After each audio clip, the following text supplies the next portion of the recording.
ശരിക്കും ഈ സഹസംവിധായകരുടെ ലൈഫ് ഭയങ്കര സ്ട്രെസ്ഫുൾ ആണ്.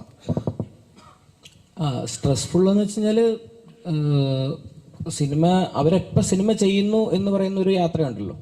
ആദ്യത്തെ യാത്ര എന്ന് പറയുന്നത് അവർ സിനിമയെ കയറാൻ വേണ്ടിയിട്ടുള്ളൊരു യാത്രയാണ്. കയറിക്കഴിഞ്ഞാൽ പിന്നെ അവിടുന്ന് പിന്നെ അവർ സിനിമ ചെയ്യുന്നവരെ കുറേ യാത്രകളുണ്ട്. ഇപ്പം നിങ്ങളൊക്കെ എനിക്കറിയാം, നിങ്ങളൊക്കെ സിനിമ ആഗ്രഹിക്കുന്ന ആൾക്കാരാണ്. എല്ലാവരും സിനിമ ചെയ്യണമെന്ന് ആഗ്രഹിക്കുന്നതാണ്. കുറച്ചുകൂടി എല്ലാവരുമായിട്ടും ക്ലോസ് ആയിട്ട് നിൽക്കാൻ വേണ്ടിയിട്ടായിരിക്കും നമ്മൾ ഓരോ ജോബുകളും തിരഞ്ഞെടുക്കുന്നത്.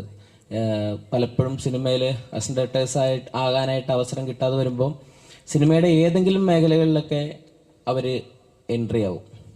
അങ്ങനെ പിന്നെ ആ ജീവിതം ആ മേഖലയിൽ തന്നെ അവർക്ക് തുടരേണ്ടി വരും, അവരുടെ ലൈഫിൻ്റെ സ്ട്രഗിളും മറ്റു കാര്യങ്ങളും കാരണം. ഒരു അസിസ്റ്റന്റ് ഇവിടെ അസിസ്റ്റന്റേഴ്സിന് ഏതെങ്കിലും സ്ഥലത്ത് ബാറ്റ കൊടുത്തിട്ടുണ്ടോ? ഈ സിനിമകളൊക്കെ ഉണ്ടാക്കുന്ന ഡയറക്ടേഴ്സ് അസിസ്റ്റന്റായിട്ട് വരികയാണ്.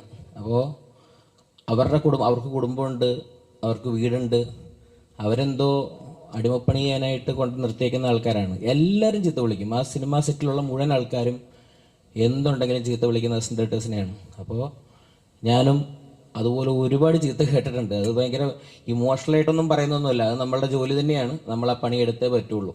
അപ്പം എങ്കിൽ മാത്രമേ ഉള്ളൂ നമുക്ക് മുന്നോട്ട് പോകാൻ പറ്റുള്ളൂ. അപ്പം അന്നേരം മേടിക്കാൻ പൈസ എന്നും പറഞ്ഞുകൊണ്ട് അന്ന് പൈസ മേടിക്കാതിരിക്കുന്ന ആൾക്കാരാണ് ഈ അസിസ്റ്റന്റേഴ്സ്. കിട്ടും, നമ്മുടെ മുമ്പിൽ വരും സിനിമ, അന്ന് ഞാൻ നല്ല ശമ്പളം മേടിക്കും, ഞാൻ നല്ല പടം ചെയ്യുമെന്ന് പറഞ്ഞിട്ട് അവരിപ്പോഴും വർക്ക് ചെയ്യാണ്. അപ്പോൾ ഭയങ്കര സ്ട്രഗിളാണ് അത്. പിന്നെ സംവിധായകൻ്റെ കൂടെ ആയതുകൊണ്ട് അന്നമൊന്നും മുടങ്ങത്തൊന്നുമില്ല, കറക്റ്റായിട്ട് കാര്യങ്ങളൊക്കെ നടന്നു പോകും. അപ്പം അത്രേ ഉള്ളൂ. സിനിമ ചെയ്യാനായിട്ട് കുറച്ചുകൂടി അവരെ കംഫർട്ടബിൾ ആക്കണം. അവർക്ക് ഇവിടെ വെച്ച് വെറുതെ പറഞ്ഞു എന്ന് മാത്രമേ ഉള്ളൂ. അവർക്ക് ഒരു ബാറ്റയൊക്കെ ഒന്ന് അറേഞ്ച് ചെയ്താൽ നല്ലതായിരിക്കും. ഫെഫ്ക യൂണിയനും നമ്മുടെ സംഘടനകളും എല്ലാവരും ചേർന്ന് എന്നുവെച്ചാൽ അവരല്ലേ പിന്നീട് അവർക്കൊരു ഇച്ചിരി മനസ്സമാധാനം കിട്ടിക്കഴിഞ്ഞാൽ അവർ നന്നായിട്ട് എഴുതും, സിനിമയൊക്കെ ചെയ്യും. അപ്പം അതുകൊണ്ട് അത് ഞാൻ പറഞ്ഞതേ ഉള്ളൂ.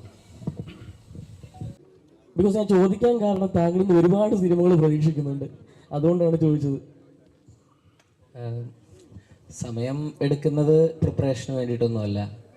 ഈ സിനിമ വളരെ കുറച്ച് സമയം കൊണ്ട് എഴുതിയതാണ്. സമയം പിന്നെ ഹൃദയം കൊണ്ടാണ്, എല്ലാവരും ഹൃദയം കൊണ്ട് തന്നെ സിനിമ ചെയ്യണമെന്നാണ് ഞാൻ ആഗ്രഹിക്കുന്നത്. അപ്പോൾ അത് കാണിച്ചു കൊടുക്കാം നമുക്ക്, ഇങ്ങനെ കുറച്ചുകൂടി കണക്റ്റ് ആവാം. ട്രെൻഡും അങ്ങനത്തെ ഒരു സാധനം മാത്രമാവണ്ട. ഈ ഒരു കാലഘട്ടത്തിൽ എല്ലാവരോടും കുറച്ചുകൂടി സ്നേഹത്തിൻ്റെ ഭാഷയിലൊക്കെ സിനിമ ചെയ്യുന്നത് നല്ലതാണ്. ഈ ഇമോഷൻ നിലനിൽക്കണ്ടേ, അതുകൊണ്ട് ചെയ്തതാണ്. എൻ്റെ കഴിഞ്ഞ 2 സിനിമയും വിഷ്ണു വിജയാണ് മ്യൂസിക് ചെയ്തേക്കുന്നത്. ഞങ്ങൾ ഒരുമിച്ച് പഠിച്ചതാണ്.